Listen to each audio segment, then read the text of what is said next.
നമസ്കാരം സുഹൃത്തുക്കളെ, വളരെ ഹൃദയസ്പർശിയായ ഒരു പ്രണയ കഥ പറഞ്ഞ തമിഴ് സിനിമയാണ് ഗാന്ധി കണ്ണാടി. ഈ മൂവിയുടെ എക്സ്പ്ലനേഷനാണ് ഞാൻ ഈ വീഡിയോയിലൂടെ പറയാൻ പോകുന്നത്. ഇത്തരത്തിലുള്ള വീഡിയോകൾ നിങ്ങൾക്ക് ഇഷ്ടമാണ് എങ്കിൽ ഒരു ലൈക്ക് തരാനും സബ്സ്ക്രൈബ് ചെയ്യാത്തവർ സബ്സ്ക്രൈബ് ചെയ്യാനും മറക്കരുതേ. സിനിമയുടെ തുടക്കത്തിൽ നായകനായ കതിറിനെ കാണിക്കുകയാണ്. കതിറിന് ഇവന്റ് മാനേജ്മെന്റ് ജോലിയാണ്. അതായത് കല്യാണം, എൻഗേജ്മെന്റ്, നൂലുകെട്ട് ഇങ്ങനെയുള്ള ഫംഗ്ഷനുകൾ നടക്കാൻ വേണ്ടിയുള്ള കാര്യങ്ങൾ ചെയ്തു കൊടുക്കുന്ന ജോലി. കാറിൽ പോയിക്കൊണ്ടിരിക്കുകയായിരുന്ന കതിറിന്റെ ഭാര്യയായ ഗീത ഫോണിലൂടെ വിളിച്ചു പറയുകയാണ് തിരിച്ച് വീട്ടിലെത്തുമ്പോൾ ആശ്രമത്തിൽ നിന്ന് ഗാന്ധിയെ കൂടെ വിളിച്ചുകൊണ്ട് വരണമെന്ന്. ഇങ്ങനെ ആശ്രമത്തിലെത്തിയ കതിർ ആശ്രമത്തിൽ ഉള്ളവരെടുത്ത് ഗാന്ധി എവിടെ എന്ന് അന്വേഷിക്കുന്നു. ഗാന്ധി അവിടെ ഇരിക്കുന്നത് കണ്ടു എന്ന് അവർ പറയുന്നു. അവിടെയെല്ലാം ചെന്ന് നോക്കുന്നുണ്ട്. പക്ഷേ അവിടെ ഒരിടത്തും ഗാന്ധിയെ കാണാൻ ഈ കതിറിന് കഴിഞ്ഞില്ല. ഗാന്ധി മിസ്സാണ് എന്നുള്ള കാര്യം അവർക്ക് മനസ്സിലാകുന്നു. ഗാന്ധിയെ കണ്ടുപിടിക്കാൻ ആ ആശ്രമത്തിലുള്ളവരെല്ലാവരും തിരക്കിട്ട് അന്വേഷണം തുടരുന്നു. ഈ സമയം കതിർ ഒരു മരച്ചുവട്ടിലിരുന്ന് സ്വയം ഇങ്ങനെ പറയുന്നു: ചിലർ നമ്മുടെ ജീവിതത്തിലേക്ക് വരും, എന്നിട്ട് നമ്മുടെ ജീവിതത്തിനെ മൊത്തം അവർ മാറ്റും.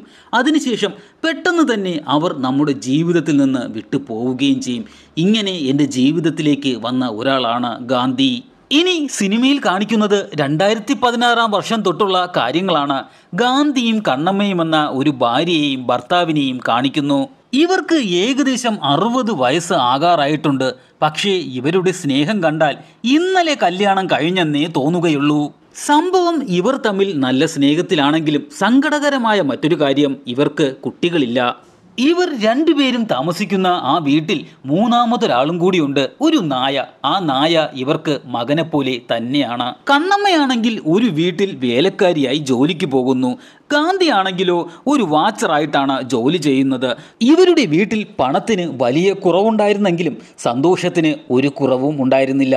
ഈ സന്തോഷത്തിൽ ആരുടെയും കണ്ണ് തട്ടാതിരിക്കാൻ ഗാന്ധി ജോലിക്ക് പോകുന്നതിന് മുമ്പ് കണ്ണുദോഷം മാറാൻ വേണ്ടി ഉഴിഞ്ഞിട്ടൊക്കെയാണ് ഗാന്ധിയെ ജോലിക്ക് പോലും കണ്ണമ്മ പറഞ്ഞു വിടുന്നത്. ഈ കണ്ണമ്മയ്ക്ക് വലിയ ആഹാരമൊന്നും ഉണ്ടാക്കാൻ അറിയില്ല. ആകെ മൊത്തം ഉണ്ടാക്കാൻ അറിയുന്നത് 4 ഐറ്റമാണ്: തൈര് സാദം, തക്കാളി സാദം, തേങ്ങാ സാദം, പിന്നെ ലെമൺ സാദം. ഈ 4 ഐറ്റവുമാണ് ഓരോ ദിവസവും മാറി മാറി ജോലിക്ക് പോകുന്ന ഗാന്ധിക്ക് ഉണ്ടാക്കി കൊടുക്കുന്നത്. ഗാന്ധി ആണെങ്കിലോ ജോലി സ്ഥലത്ത് ചെന്നിരുന്ന് ഇത് കഴിച്ചതിന് ശേഷം കണ്ണമ്മയെ ഫോൺ ചെയ്തിട്ട് ഇങ്ങനെ പറയും: കണ്ണമ്മ, ഇന്ന് തന്നുവിട്ട ആഹാരം അടിപൊളി. ഇത് കേട്ടിട്ട് കൂടെ ജോലി ചെയ്യുന്നവർ പറയും: എടാ, നീ ആകെ മൊത്തം 4 ഐറ്റമാണ് മാറി മാറി കൊണ്ടുവരുന്നത്, അത് കഴിച്ചിട്ട് വിളിച്ച് അടിപൊളിയെന്നും പറയും. ഇത് കേൾക്കുന്ന ഗാന്ധി തിരിച്ചു പറയുന്നത് ഇങ്ങനെയാണ്: സ്വന്തം ഭാര്യ ഉണ്ടാക്കിത്തരുന്ന ആഹാരം കൊള്ളാമെന്ന് വിളിച്ചു പറയാൻ കഴിയാത്ത നീയൊക്കെ ഏത് ഭർത്താക്കന്മാരടാ എന്ന് പറഞ്ഞ് അവരുടെ വായി മടപ്പിക്കും. ഒരു ദിവസം ഗാന്ധിയും കണ്ണമ്മയും കൂടി ഗാന്ധി ജോലി ചെയ്യുന്ന ജോലി സ്ഥലത്തെ മുതലാളിയുടെ 60ാം കല്യാണത്തിന് പോവുകയാണ്. അതായത് ഷഷ്ടി പൂർത്തി തികയുമ്പോൾ അച്ഛൻ്റെയും അമ്മയുടെയും കല്യാണം മക്കളെല്ലാവരും കൂടി ചേർന്ന് നടത്തുന്ന ചടങ്ങാണ് ഇത്. ഈ ചടങ്ങ് നടത്തി കൊടുക്കുന്ന ഇവന്റ് മാനേജ്മെന്റ് ടീം കതിറിൻ്റെ ടീമാണ്. കതിറും ഗീതയും അവിടെ ഡാൻസൊക്കെ ചെയ്ത് ഷോയൊക്കെ കാണിക്കുന്നുണ്ട്. ഈ 60ാം കല്യാണം നടക്കുന്ന സ്ഥലത്ത് ഗാന്ധി ആണെങ്കിലോ തൻ്റെ പ്രായം മറന്ന് ഡാൻസൊക്കെ കളിക്കുന്നുണ്ട്. ഇങ്ങനെ ഡാൻസ് കളിച്ചുകൊണ്ടിരിക്കുന്ന ഗാന്ധിയുടെ അടുത്ത് കണ്ണമ്മ ചോദിക്കുന്നു: നമുക്ക് മക്കളുണ്ടായിരുന്നെങ്കിൽ നമുക്കും ഇതേപോലെ 60ാം കല്യാണം നടത്തുമായിരുന്നു അല്ലേ എന്ന്. ഇത് കേൾക്കുന്ന ഗാന്ധി വല്ലാതെ ദുഃഖിതനാകുന്നുണ്ട്. പിറ്റേ ദിവസം തന്നെ ഗാന്ധി തൻ്റെ കൂടെ ജോലി ചെയ്യുന്ന കൂട്ടുകാരനെയും വിളിച്ചുകൊണ്ട് കതിറിൻ്റെ ഇവന്റ് മാനേജ്മെന്റ് ഓഫീസിലേക്ക് എത്തുകയാണ്. എന്നിട്ട് കതിറിൻ്റെ അടുത്ത് ചോദിക്കുന്നു: എൻ്റെ 60ാം കല്യാണം നടത്താൻ എത്ര രൂപ ചെലവാകും എന്ന്. നിങ്ങൾ എങ്ങനെയാണോ നടത്താൻ ആഗ്രഹിക്കുന്നത് അതനുസരിച്ചിരിക്കും ചെലവും എന്ന് കതിറും ഉത്തരം പറയുന്നു. ഗാന്ധിയെ കല്യാണം കഴിക്കുന്നതിന് മുമ്പ് കണ്ണമ്മ കല്യാണത്തിനെ കുറിച്ചുള്ള സ്വപ്നങ്ങൾ ഗാന്ധിയുടെ അടുത്ത് പറഞ്ഞിരുന്നു. അതുപോലെ തന്നെ ഗാന്ധി പറയാൻ തുടങ്ങുകയാണ്: കല്യാണത്തിന് 10-15 പവൻ്റെ താലിയെങ്കിലും വേണം. പിന്നെ 2000 പേരെയെങ്കിലും വിളിക്കണം. ആനയുണ്ടായിരിക്കണം, കുതിര ഉണ്ടായിരിക്കണം, കരകാട്ടം ഉണ്ടായിരിക്കണം. മുമ്പ് നടന്ന ആ 60ാം കല്യാണത്തിന് കതിറിൻ്റെയും ഗീതയുടെയും ഡാൻസ് ഗാന്ധി കണ്ടിരുന്നു. അതുകൊണ്ട് തന്നെ ഈ കതിറിൻ്റെ ഡാൻസും ആ കല്യാണത്തിന് ഉണ്ടായിരിക്കണമെന്ന് ഗാന്ധി പറയുന്നു. ഇതെല്ലാം കേട്ടിട്ട് ഗീത കണക്ക് കൂട്ടി ഒരു 42 ലക്ഷം ആകുമെന്ന് കതിറിന് കാണിച്ചു കൊടുക്കുന്നുണ്ട്. കതിർ ഗാന്ധിയുടെ അടുത്ത് പറയുന്നത് 50 ലക്ഷം ആകും എന്നാണ്. കാരണം കതിറിന് എങ്ങനെയെങ്കിലും പണം സമ്പാദിക്കണം, തൻ്റെ ഇവന്റ് മാനേജ്മെൻറ്റ് ബിസിനസ് നല്ല രീതിയിൽ വളർത്തിയെടുക്കണം എന്നൊരു ചിന്ത മാത്രമേ കതിറിന് മനസ്സിലുള്ളൂ. 50 ലക്ഷമാണ് ചെലവ് എന്ന് കേട്ട ഗാന്ധി പണവുമായി പിറ്റേന്ന് വരാമെന്ന് പറഞ്ഞിട്ട് അവിടെ നിന്ന് പോകുന്നു. ഇനി തിരിച്ചു വരില്ല എന്നാണ് ഖദർ വിചാരിക്കുന്നത്. എന്നാൽ ഗാന്ധി നേരെ ചെല്ലുന്നത് തൻ്റെ PF പിൻവലിക്കാനാണ്. അതിൽ 2.5 ലക്ഷം മാത്രമേ ഉണ്ടായിരുന്നുള്ളൂ. ഇതൊക്കെ കാണുന്ന ഗാന്ധിയുടെ കൂട്ടുകാരൻ പറയുകയാണ്, നീ ഈ കാര്യം ഇത്ര സീരിയസ് ആയിട്ടാണ് എടുത്തിരിക്കുന്നതെന്ന് ഞാൻ ഇത്രയും വിചാരിച്ചില്ല. ഇത് നമുക്ക് എൻ്റെ ടെറസിൻ്റെ മുകളിൽ വെച്ച് നടത്താം, വലിയ പൈസ ചെലവുമാകില്ല. എന്നാൽ ഗാന്ധി പറയുന്നത്, എൻ്റെ കണ്ണമ്മ എത്ര കാലമായി എൻ്റെ കൂടെ ജീവിക്കുന്നു. അവൾ ഇതുവരെ ഒരാഗ്രഹം പോലും എൻ്റെ അടുത്ത് പറഞ്ഞിട്ടില്ല. അവൾ ആദ്യമായി പറഞ്ഞ ആഗ്രഹം ഇതാണ്. ഈ ആഗ്രഹം എനിക്ക് നടത്തിക്കൊടുക്കണം. പിറ്റേന്ന് തന്നെ ഗാന്ധി ഒരു ഇരുമ്പ് പെട്ടിയുമായി ഖദറിൻ്റെ ഓഫീസിലേക്ക് എത്തുകയാണ്. ആ ഇരുമ്പ് പെട്ടി തുറന്ന് പെട്ടിക്കകത്തുണ്ടായിരുന്ന കുറേ ആധാര പേപ്പറുകൾ അവിടെ നിന്നിരുന്ന എല്ലാവരുടെയും കയ്യിലേക്ക് കൊടുക്കുന്നു. ആ ആധാര പേപ്പറിലെല്ലാം ഉണ്ടായിരുന്നത് ഗാന്ധിയുടെ പേര് തന്നെയായിരുന്നു. ഇത് ഗാന്ധിയുടെ തന്നെയാണോ എന്നറിയാൻ വേണ്ടി ഖദർ ഒരു വസ്തു ഇടപാട് നടത്തുന്ന ആളെ കൊണ്ട് കാണിക്കുന്നുണ്ട്. അയാൾ ഈ പേപ്പറെല്ലാം ചെക്ക് ചെയ്തിട്ട് പറയുന്നു, ഈ പേപ്പറെല്ലാം തന്നെ ഒറിജിനലാണ്. ഇത് കേൾക്കുന്ന ഖദറിൻ്റെയും ടീമിൻ്റെയും കണ്ണ് തള്ളുന്നുണ്ട്. അപ്പോഴാണ് ഗാന്ധി ഒരു കഥ പറയുന്നത്. ഗാന്ധി ഒരു ജമ്മി തറവാട്ടിലുള്ള ആളാണ്. കണ്ണമ്മയാണെങ്കിലോ വളരെ താഴ്ന്ന ജാതിയിൽപ്പെട്ട ഒരു പെണ്ണും. ഇവരുടെ കല്യാണം നടത്തി കൊടുക്കാൻ ഗാന്ധിയുടെ വീട്ടുകാർക്ക് സമ്മതമല്ലായിരുന്നു.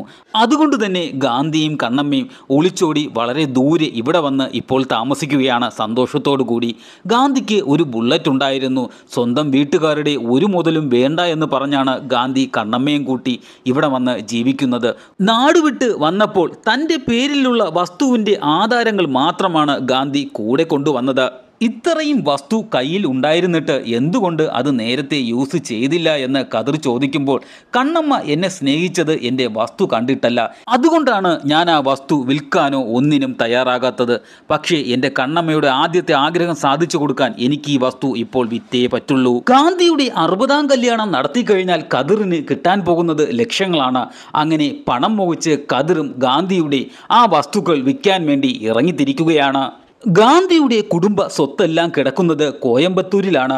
അങ്ങനെ ഗാന്ധിയും ഖദറിൻ്റെ ടീമും എല്ലാവരും കൂടി നേരെ കോയമ്പത്തൂരിലേക്ക് എത്തുകയാണ്. അവിടെ എത്തുമ്പോൾ കാണുന്നത് ഗാന്ധിയുടെ വസ്തുവിൽ ഒരുപാട് ബിൽഡിങ്ങുകളും അപ്പാർട്ട്മെൻറ്റുകളും എല്ലാം പണി കഴിപ്പിച്ചുകൊണ്ട് നിൽക്കുകയാണ്. ആരാണ് ഇതിനൊക്കെ അനുമതി കൊടുത്തതെന്ന് അന്വേഷിച്ചപ്പോൾ ഗാന്ധിയുടെ സഹോദരങ്ങൾ ഈ ബിൽഡിങ് കെട്ടുന്നവർക്ക് കള്ളപ്രമാണം ചെയ്ത് ഈ വസ്തുവെല്ലാം വിറ്റു എന്ന് ഗാന്ധിക്ക് അറിയാൻ കഴിയുന്നു. യഥാർത്ഥ ഓണർ ഗാന്ധിയാണെന്ന് ആ കെട്ടിടം കെട്ടുന്ന കമ്പനിക്ക് മനസ്സിലാകുന്നു. ഇനി ആ കെട്ടിടം കെട്ടുന്ന പരിപാടി മുന്നോട്ട് പോകണമെങ്കിൽ ഗാന്ധി വിചാരിച്ചാൽ മാത്രമേ നടക്കൂ എന്ന് അവർക്ക് മനസ്സിലാകുന്നു. ആയതിനാൽ തന്നെ അവർ ഗാന്ധിയുമായി ഒരു സെറ്റിൽമെൻറ്റിന് തയ്യാറാവുകയാണ്. ആ ബിൽഡിംഗ് കെട്ടുന്ന കമ്പനിയുടെ ആള് പറയുകയാണ്, 10 തരാം, എങ്ങനെയെങ്കിലും സെറ്റിൽമെൻറ്റിന് തയ്യാറാകുമോ എന്ന്. എന്നാൽ കുറേ മനക്കണക്കുകൾ കൂട്ടിയതിന് ശേഷം ഗാന്ധി പറയുന്നു, 10 പോരാ, 80 ലക്ഷമെങ്കിലും കിട്ടണമെന്ന്. യഥാർത്ഥത്തിൽ അവർ ഉദ്ദേശിച്ചത് 10 കോടി തരാം എന്നായിരുന്നു. പക്ഷേ ഗാന്ധിയാണെങ്കിലോ 80 ലക്ഷത്തിന് എല്ലാം സമ്മതിക്കുന്നു. ഖദർ വന്ന് ഗാന്ധിയുടെ അടുത്ത് പറയുന്നു, 10 കോടിക്ക് തരാമെന്ന് പറഞ്ഞ വസ്തു എന്തിനാണ് നിങ്ങൾ 80 ലക്ഷത്തിന് കൊടുത്തത് എന്ന്. ഇതിന് ഗാന്ധി പറയുന്നത് ഇങ്ങനെയാണ്, ഈ 80 ലക്ഷമേ എന്ത് ചെയ്യണമെന്ന് എനിക്കറിയില്ല, പിന്നെ ഈ 10 കോടിയൊക്കെ എനിക്ക് എന്തിനാണ് എന്ന്. ഈ 80 ലക്ഷം എന്തിന് കിട്ടി എന്നുള്ള രേഖകളൊന്നും വാങ്ങിച്ച് കയ്യിൽ വയ്ക്കാതെയാണ് ഗാന്ധി ആ ക്യാഷ് പോലും വാങ്ങിച്ച് കയ്യിൽ വയ്ക്കുന്നത്. ഇതിനുശേഷം ഗാന്ധിയുടെയും കണ്ണമ്മയുടെയും 60-ാം കല്യാണത്തിൻ്റെ ലെറ്ററൊക്കെ അടിക്കുകയാണ്. ഈ ലെറ്റർ ആദ്യമായി വായിച്ച് കേൾപ്പിക്കുന്നത് കണ്ണമ്മയെ തന്നെയാണ്. ഇപ്പോഴാണ് കണ്ണമ്മ അറിയുന്നത് പോലും കണ്ണമ്മയുടെയും ഗാന്ധിയുടെയും 60-ാം കല്യാണം നടക്കാൻ പോകുന്നു എന്നുള്ള കാര്യം. ഇതറിഞ്ഞ് കണ്ണമ്മയുടെ കണ്ണൊക്കെ നിറയുന്നുണ്ട്. ഇത് കാണുന്ന ഗാന്ധിക്കും വളരെ സന്തോഷമാകുന്നു. ഗാന്ധി അപ്പോൾ തന്നെ ഖദറിന് 10 ലക്ഷം രൂപ അഡ്വാൻസും കൊടുക്കുന്നു. പിന്നെ ഒട്ടും താമസിച്ചില്ല, ഖദറും ടീമും കണ്ണമ്മയെ കൂട്ടിക്കൊണ്ട് കല്യാണത്തിന് വേണ്ടിയുള്ള എല്ലാ പർച്ചേസും ആരംഭിക്കാൻ തുടങ്ങുകയാണ്. ഇങ്ങനെ സന്തോഷമായിരിക്കുന്ന സമയത്താണ് ഇവരുടെ സന്തോഷത്തിൽ മങ്ങലേൽപ്പിച്ചുകൊണ്ട് ഒരു വാർത്ത വരുന്നു. അതായത് 1000-ൻ്റെയും 500-ൻ്റെയും നോട്ടുകൾ നിർത്തലാക്കിയിരിക്കുന്നു. ഇതോടുകൂടി ഗാന്ധി ഖദറിന് അഡ്വാൻസായി കൊടുത്ത നോട്ടുകളെല്ലാം തന്നെ ഗാന്ധിക്ക് തന്നെ തിരിച്ചു കൊടുക്കുന്നു. അതെല്ലാം 1000-ൻ്റെയും 500-ൻ്റെയും നോട്ടുകളായിരുന്നു. ഇതോടുകൂടി ഗാന്ധിയുടെ മനസ്സ് ആകെ മൊത്തം തളരുകയാണ്. 60ാം കല്യാണം നടക്കാൻ ഇനി കുറച്ച് ദിവസങ്ങൾ മാത്രമേ ഉള്ളൂ. ഈ 80 ലക്ഷം രൂപ ബാങ്കിൽ കൊടുത്ത് മാറാം എന്ന് വച്ചു കഴിഞ്ഞാൽ 80 ലക്ഷം എവിടെ നിന്ന് കിട്ടി എന്നുള്ളതിനുള്ള പ്രോപ്പർ തെളിവുകളൊന്നും ഗാന്ധിയുടെ കയ്യിലില്ല. പിന്നെ ഓരോ ദിവസവും ചെന്ന് ബാങ്കിൽ നിന്ന് മാറിയെടുക്കാമെന്ന് വെച്ച് കഴിഞ്ഞാൽ ഒരു ദിവസം 4000 രൂപ മാത്രമേ ബാങ്കിൽ നിന്ന് മാറാൻ പറ്റുകയുമുള്ളൂ. അങ്ങനെ മാറിയിരുന്നാലും 80 ലക്ഷം രൂപ കല്യാണത്തിന് മുമ്പ് മാറിയെടുക്കാനും കഴിയില്ല. ആയതിനാൽ ഗാന്ധി ഈ 80 ലക്ഷം രൂപ ഇല്ലീഗലായി മാറാൻ ശ്രമിക്കുകയാണ്. ഇങ്ങനെ ഇല്ലീഗലായി മാറ്റി കൊടുക്കാമെന്ന് പറയുന്നവരോ ഗാന്ധിയിൽ നിന്ന് വലിയൊരു തുക കമ്മീഷനായും ചോദിക്കുന്നു. ഇതറിയുന്ന കതിർ ഗാന്ധിയുടെ അടുത്ത് പറയുന്നു, ഇങ്ങനെ കണ്ടിടത്തെല്ലാം കൊണ്ടുപോയി ക്യാഷ് മാറാൻ നിന്നാൽ അത് വലിയ ആപത്ത് വിളിച്ചു വരുത്തുകയുള്ളൂ. താൻ നല്ലൊരു ഏജന്റിനെ കണ്ടുപിടിച്ച് താൻ തന്നെ ഈ ക്യാഷ് മാറ്റിത്തരാമെന്ന് കതിർ ഗാന്ധിയുടെ അടുത്ത് പറയുന്നു. കതിറിൻ്റെ ഉദ്ദേശം ഇതിൽ നിന്നുള്ള കമ്മീഷനും കൂടി അടിച്ചെടുക്കാം എന്നുള്ളതാണ്. തൻ്റെ ഭാര്യയുടെ ആഗ്രഹം നടത്തി കൊടുക്കാൻ പറ്റില്ലേ എന്നൊരു ടെൻഷൻ ഗാന്ധിയെ ബാധിക്കുന്നുണ്ട്. ഇത് കണ്ണമ്മയ്ക്ക് അറിയാൻ കഴിയുന്നുണ്ട്. കാരണം ഗാന്ധി പഴയതുപോലെ കണ്ണമ്മയെ ശ്രദ്ധിക്കുന്നില്ല. അങ്ങനെ 60ാം കല്യാണത്തിന് ഇനി 2 ദിവസം മാത്രമേ മിച്ചമുള്ളൂ. ഈ സമയത്ത് കതിറിൻ്റെ ഇവന്റ് മാനേജ്മെൻറ്റ് ടീം കണ്ണമ്മയെ ഒരു ബ്യൂട്ടി പാർലറിലേക്ക് കൊണ്ടുപോകുന്നുണ്ട്. അവിടേക്ക് ഗാന്ധിയും വരുന്നുണ്ട്. പക്ഷേ ഗാന്ധി ഇടയ്ക്ക് വെച്ച് എവിടേക്കോ പോകുന്നു. ഗാന്ധിയെ പിന്നീട് കണ്ടതേയില്ല. കണ്ണമ്മ ഗാന്ധിയെ വിളിക്കുന്നു. ഗാന്ധിയെ ഫോണിൽ കിട്ടുന്നില്ല. ഗാന്ധിയെ അന്വേഷിച്ച് കതിറും ഇറങ്ങിത്തിരിക്കുകയാണ്. ബൈക്കിൽ കുറച്ചു ദൂരം ചെല്ലുമ്പോൾ കതിറിന് ഒരു കാര്യം കാണാൻ കഴിയുന്നു. 2-3 പേർ ചേർന്ന് ഒരാളെ തറയിലിട്ട് അടിക്കുകയാണ്. അടുത്ത് ചെന്നപ്പോഴാണ് കാര്യം മനസ്സിലാകുന്നത്. അത് ഗാന്ധിയായിരുന്നു. ഗാന്ധിയുടെ കയ്യിലുള്ള പണം തട്ടിയെടുക്കാൻ വേണ്ടിയാണ് അവർ ഗാന്ധിയെ തറയിലിട്ട് അടിച്ചുകൊണ്ടിരിക്കുന്നത്. കതിർ അവിടേക്കെത്തി ഗാന്ധിയെ രക്ഷിക്കുന്നുണ്ട്. പക്ഷേ ഗാന്ധിയുടെ മുഖത്തിരുന്ന കണ്ണാടി തറയിൽ വീണ് പൊട്ടിയിരുന്നു. ഗാന്ധി ആ കണ്ണാടി കയ്യിലെടുക്കുന്നു. ഉടനെ തന്നെ ഗാന്ധിയുടെ അടുത്ത് കതിർ പറയുന്നു, അത് കളഞ്ഞേക്കൂ, നമുക്ക് വേറെ വാങ്ങിക്കാം. അപ്പോൾ ഗാന്ധി പറയുന്നു, ഇത് കണ്ണമ്മ വാങ്ങിച്ചു തന്നതാണ്, ഇതെനിക്ക് കളയാൻ പറ്റില്ല. ഇത് കേൾക്കുന്ന കതിറിന് ദേഷ്യം വരുന്നു. എപ്പോൾ നോക്കിയാലും കണ്ണമ്മ കണ്ണമ്മ എന്ന് പറഞ്ഞുകൊണ്ട് നടക്കും. നിങ്ങൾ മാത്രമേ ഈ ലോകത്ത് പ്രണയിച്ചിട്ടുള്ളൂ. ചാവേണ്ട സമയമായി അപ്പോഴും ഒരു പ്രേമം. നാണമില്ലേ നിങ്ങൾക്ക് എന്ന് കതിർ ഗാന്ധിയുടെ അടുത്ത് ചോദിക്കുന്നു. ഉടനെ തന്നെ ഗാന്ധി കതിറിൻ്റെ കവിളിൽ ഒരു അടി കൊടുത്തിട്ട് ഇങ്ങനെയാണ് പറയുന്നത്, കാമം, പ്രേമം, സ്നേഹം, ചിരി, ക്രോധം, വെറുപ്പ് ഇതെല്ലാം ഒരാളുടെ സൈഡിൽ നിന്ന് തുടരെ കിട്ടിയിട്ടും അവരെ നമുക്ക് പിന്നെയും ഇഷ്ടമാണ് എന്ന് പറയുന്നുണ്ടെങ്കിൽ അതിൻ്റെ പേരാണടാ പ്രേമം. ഇത് കേൾക്കുന്ന കതിറിന് ഒരു കാര്യം മനസ്സിലാകുന്നു. കണ്ണമ്മയുടെയും ഗാന്ധിയുടെയും സ്നേഹം നമ്മൾ നിർവചിക്കുന്നതിനും അപ്പുറമാണ് എന്ന്. ഇതിനുശേഷം കതിർ തൻ്റെ ബൈക്കിൽ ഗാന്ധിയുടെ വീട്ടിലേക്ക് കൂട്ടിക്കൊണ്ടുവരികയാണ്. വീടിന് മുന്നിൽ കണ്ണമ്മയും ഗീതയും കാത്ത് നിൽക്കുന്നുണ്ടായിരുന്നു. നടന്ന കാര്യങ്ങളൊന്നും പറയാതെ ഒരു ആക്സിഡന്റ് പറ്റിയെന്നാണ് കതിർ കണ്ണമ്മയുടെ അടുത്തും ഗീതയുടെ അടുത്തും പറയുന്നത്. ഗാന്ധിയുടെ ദേഹത്തെ മുറിപ്പാടുകൾ കണ്ട് വേവലാതിപ്പെടുന്നതിനോടൊപ്പം കതിറിൻ്റെ ദേഹത്തെ മുറിപ്പാടുകൾ കണ്ടും കണ്ണമ്മ വേവലാതിപ്പെടുന്നുണ്ട്. ഒരു മകന് അപകടം പറ്റിയാൽ അമ്മ എങ്ങനെ വേവലാതിപ്പെടും, അതുപോലെ ഇത് കാണുമ്പോഴാണ് കതിറിനും ഗീതയ്ക്കും മനസ്സിലാകുന്നത് ഇവർ നമ്മളെ കണ്ടിരിക്കുന്നത് മക്കളെ പോലെയായിരുന്നു എന്ന്. ഇതെല്ലാം കഴിഞ്ഞ് തിരിച്ച് കതിറും ഗീതയും വീട്ടിലേക്ക് എത്തുന്നുണ്ട്. അന്ന് രാത്രി നല്ല മഴയായിരുന്നു. ഗാന്ധി ഉറങ്ങിയതിന് ശേഷം ആ പെരുമഴയത്ത് കണ്ണമ്മ കതിറിനെ കാണാൻ വേണ്ടി വീട്ടിലേക്ക് എത്തുകയാണ്. കതിറിൻ്റെ വീടിന് അകത്തേക്ക് കയറി വന്ന കണ്ണമ്മയുടെ കയ്യിൽ ഒരു കവറുണ്ടായിരുന്നു. ആ കവറിൽ കുറച്ച് പണമായിരുന്നു. ആ പണം കതിറിൻ്റെ മുന്നിൽ വെച്ച് തന്നെ അവിടെ ഉണ്ടായിരുന്ന മേശപ്പുറത്ത് കണ്ണമ്മ തട്ടിയിടുകയും എന്നിട്ട് ഇങ്ങനെ പറഞ്ഞു, ഇത് 94,000 രൂപയുണ്ട്. ഞാൻ വീട്ടുജോലിക്ക് പോയി സമ്പാദിച്ചതാണ്. ഞാൻ വീട്ടുജോലിക്ക് പോകുന്നതൊന്നും ഗാന്ധിക്ക് ഇഷ്ടമല്ല. എന്നിട്ടും ഞാൻ വീട്ടുജോലിക്ക് പോയത് എന്തിനാണെന്നറിയാമോ? ഞാനും ഗാന്ധിയും ഒളിച്ചോടി കല്യാണം കഴിക്കുന്നതിന് മുമ്പ് ഗാന്ധിക്ക് ഒരു ബുള്ളറ്റ് ഉണ്ടായിരുന്നു. ആ ബുള്ളറ്റിൽ ഗാന്ധി വരുന്നത് കാണാൻ നല്ല ഭംഗിയായിരുന്നു. എന്നെ സ്വന്തമാക്കാൻ വേണ്ടി ഗാന്ധി ആ ബുള്ളറ്റ് വരെ ഉപേക്ഷിച്ചിട്ടാണ് എന്നെ കല്യാണം കഴിച്ചത്. ഗാന്ധിക്ക് ഒരു ബുള്ളറ്റ് വാങ്ങിക്കൊടുക്കാൻ വേണ്ടിയായിരുന്നു ഞാൻ ജോലിക്ക് പോയി പണമൊക്കെ സമ്പാദിച്ചു വച്ചത്. 18,000 രൂപയായിരുന്നു അക്കാലത്ത് ബുള്ളറ്റിൻ്റെ വില. ഞാൻ 1 വർഷം കഴിഞ്ഞ് പണവുമായി ചെന്നപ്പോഴോ ഇപ്പോൾ അതിന് ഇരട്ടി വിലയായി. അങ്ങനെ കൂടിക്കൂടി ബുള്ളറ്റിന് ഒരുപാട് പൈസയായി. എൻ്റെ കയ്യിലുള്ള തുകയൊന്നും ബുള്ളറ്റ് വാങ്ങാൻ ഇപ്പോഴും തികയില്ല. ഈ പണം ഗാന്ധിയുടെ ആഗ്രഹം എന്താണോ അത് നടക്കട്ടെ, അതിനുവേണ്ടി നിങ്ങൾ ഉപയോഗിക്കണമെന്ന് പറഞ്ഞ് തിരിച്ച് തിരിച്ച് പോകാൻ തയ്യാറായ കണ്ണമ്മ ആ മേശപ്പുറത്ത് തട്ടിയിരുന്ന പണത്തിൽ 94,000 രൂപയുണ്ടായിരുന്നു. അതിൽ നിന്ന് ഒരു 1000 രൂപ കൂടി കണ്ണമ്മ എടുക്കുന്നു. എന്നിട്ട് പറയുന്നു, ഇത് ഗാന്ധിയുടെ കണ്ണട വാങ്ങിക്കാൻ വേണ്ടിയാണ്, ഗാന്ധിയുടെ കണ്ണട പൊട്ടിപ്പോയി, ബാക്കി പൈസ നിങ്ങൾ എടുത്തുകൊള്ളൂ എന്ന് പറഞ്ഞിട്ട് കണ്ണമ്മ തിരിച്ച് വീട്ടിലേക്ക് പോകുന്നു. കണ്ണമ്മയ്ക്ക് ഗാന്ധിയോടും ഗാന്ധിക്ക് കണ്ണമ്മയോടുമുള്ള ഈ സ്നേഹമെല്ലാം കണ്ട് മനസ്സിലാക്കിയ ഗീത കതിറിൻ്റെ അടുത്ത് ചോദിക്കുകയാണ്, നിനക്ക് ഇതൊക്കെ കണ്ടിട്ടും ഇനിയും പണം വേണോ എന്ന് ചോദിക്കുന്നു. ഇത് മാത്രമല്ല, ഗീത അതുവരെ കതിറിൻ്റെ അടുത്ത് പറയാത്ത കാര്യം കൂടി അപ്പോൾ പറയുകയാണ്, നീ എന്നെങ്കിലും എന്നെ സ്നേഹിച്ചിട്ടുണ്ടോ? എനിക്ക് വേണ്ടി നീ എന്തെങ്കിലും എനിക്ക് ചെയ്ത് തന്നിട്ടുണ്ടോ? നീ ആണെങ്കിൽ എന്നെ ഒരു ടൂള് പോലെയല്ലേ ഉപയോഗിക്കുന്നത്, നിന്റെ ബിസിനസ് വളർത്താൻ വേണ്ടിയുള്ള ഒരു ടൂള്. ഇതിനുശേഷം ഗീത പിണങ്ങി അവിടെ നിന്നും ഇറങ്ങി നടക്കുകയാണ്. കതിർ പുറകെ ചെന്ന് ഗീതയെ പിടിച്ചു നിർത്തിയിട്ട് പറയുന്നു, എൻ്റെ അമ്മയെ അച്ഛൻ ഉപേക്ഷിക്കുന്നത് പണമില്ലാത്തത് കൊണ്ടാണ്. അമ്മ അത് ആലോചിച്ചാണ് മരിച്ചും പോയത്. നിനക്കോ നിനക്ക് ജനിക്കാൻ പോകുന്ന കുട്ടിക്കോ ആ ഒരു അവസ്ഥ വരാൻ പാടില്ല എന്നുള്ളത് കൊണ്ടാണ് പണം എന്ന് പറഞ്ഞ് ഞാനിങ്ങനെ അലയുന്നത്. ഞാൻ തെറ്റായ രീതിയിലൊന്നും പണം സമ്പാദിക്കുന്നില്ലല്ലോ, ബിസിനസ് ചെയ്തില്ലേ ഉണ്ടാക്കുന്നത്, എല്ലാം നിനക്ക് വേണ്ടി തന്നെയായിരുന്നു. പക്ഷേ ഇതൊന്നും പുറമേ കാണിക്കാൻ എനിക്ക് അറിഞ്ഞുകൂടാതായിപ്പോയി. എല്ലാം മനസ്സിലാക്കുന്ന ഗീത അവനുമായി വീണ്ടും സ്നേഹത്തിലാകുന്നു. പിറ്റേ ദിവസം തന്നെ കതിറും ഗീതയും 60ാം കല്യാണത്തിന് വേണ്ടി ബുക്ക് ചെയ്ത് വച്ചിരുന്ന താലി സ്വർണ്ണക്കടയിൽ നിന്നും എടുത്തുകൊണ്ട് നേരെ ഗാന്ധിയുടെ വീട്ടിലേക്ക് വരികയാണ്. ഗാന്ധി ആ സമയവും കിടന്ന് ഉറങ്ങുകയായിരുന്നു. കതിർ നേരെ ഗാന്ധിയുടെ അടുത്ത് വന്ന് വിളിച്ചുണർത്താൻ ശ്രമിക്കുകയാണ്. ഇന്ന് കല്യാണമാണ്, എണീക്ക്, ഇപ്പോഴും കിടന്ന് ഉറങ്ങുകയാണോ? എന്നാൽ ഗാന്ധി ഉണർന്നില്ല. കതിറിന് മനസ്സിലാകാൻ കഴിയുന്നു, ഗാന്ധി ഉറക്കത്തിൽ തന്നെ മരിച്ചു പോയിരിക്കുന്നു. ഇത് കണ്ട ഗീത കരഞ്ഞുകൊണ്ട് കണ്ണമ്മയുടെ അടുത്തേക്ക് ഓടി വരുന്നു. കാര്യം മനസ്സിലാക്കിയ കണ്ണമ്മ എന്ത് പറയണമെന്ന് അറിയാതെ ഇങ്ങനെ പറയുന്നു, ഉറക്കത്തിൽ തന്നെ മരിച്ചുപോയല്ലേ, നല്ല മരണം. കതിർ, നിന്നെ ഗാന്ധി മകനെപ്പോലെയാണ് കണ്ടിരുന്നത്, നീ തന്നെ ചടങ്ങെല്ലാം ചെയ്യണം. ഇത് കേട്ട് എന്ത് ചെയ്യണമെന്നറിയാതെ പതറി നിൽക്കുന്ന കതിർ അവസാനം ഒരു തീരുമാനത്തിലെത്തുന്നു. ഗാന്ധിയുടെ ആഗ്രഹം സാധിച്ചു കൊടുക്കുക. ഗാന്ധിയെ ഒരു കല്യാണ പയ്യനെ പോലെ ഒരുക്കുന്നു. കണ്ണമ്മയെ പുതിയ സാരിയൊക്കെ ഉടുപ്പിച്ച് മരിച്ചുപോയ ഗാന്ധിയുടെ കൈപിടിച്ച് കണ്ണമ്മയുടെ കഴുത്തിൽ താലി കെട്ടിക്കുന്നു.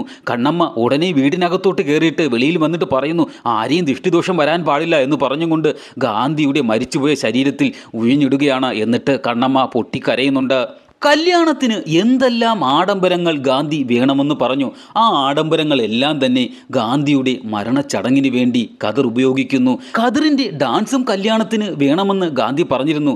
കതിർ കരഞ്ഞുകൊണ്ട് ആ ശവയാത്രയ്ക്ക് മുന്നിൽ കിടന്ന് ഡാൻസ് ചെയ്യുന്നുണ്ട്. മരണച്ചടങ്ങെല്ലാം കഴിഞ്ഞ് തിരിച്ച് ഗാന്ധിയുടെ വീട്ടിലേക്ക് എത്തിയപ്പോൾ ഗാന്ധിയും കണ്ണമ്മയും വളർത്തുന്ന നായ മാത്രമേ ആ വീട്ടിലുണ്ടായിരുന്നുള്ളൂ. കണ്ണമ്മ ആ വീട്ടിൽ ഒരിടത്തും ഉണ്ടായിരുന്നില്ല. കതിറും ഗീതയും ആ വീട്ടിൽ വന്ന് കയറിയ ഉടനെ തന്നെ ആ നായ ദൂരേക്ക് ഓടിപ്പോവുകയും ചെയ്തു.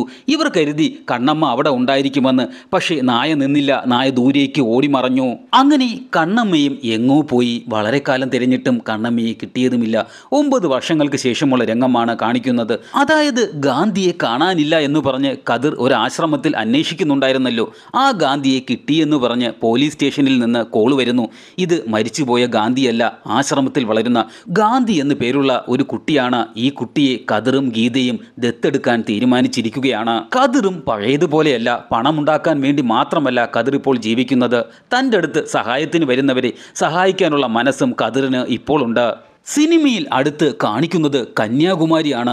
വലിയൊരു ആൾക്കൂട്ടം ആരോ റോഡിൽ മരിച്ചു കിടക്കുന്നതായിട്ടാണ് ആൾക്കാർ പറയുന്നത്. തൊട്ടടുത്ത് ഒരു നായയും ഇരിപ്പുണ്ട്. പത്രക്കാരും പോലീസുകാരും എല്ലാം വന്ന് നിൽപ്പുണ്ട്. അവിടെയുള്ള ആൾക്കാരടുത്ത് ചോദിക്കുമ്പോൾ അവർ പറയുന്നത് ഇങ്ങനെയാണ്, ഈ മരിച്ച ആൾ കുറച്ച് ദിവസമായി ഇവിടെ തന്നെയുണ്ട്. കയ്യിൽ ഒരു ബാഗും പിടിച്ച് ഗാന്ധിയുടെ പണം മാറ്റണം എന്ന് പറഞ്ഞ് ഭിക്ഷയെടുത്ത് നടക്കുമായിരുന്നു. അവർ കരുതിയിരുന്നത് ബാഗിൽ വല്ല തുണികളും മറ്റുമായിരിക്കുമെന്നാണ്.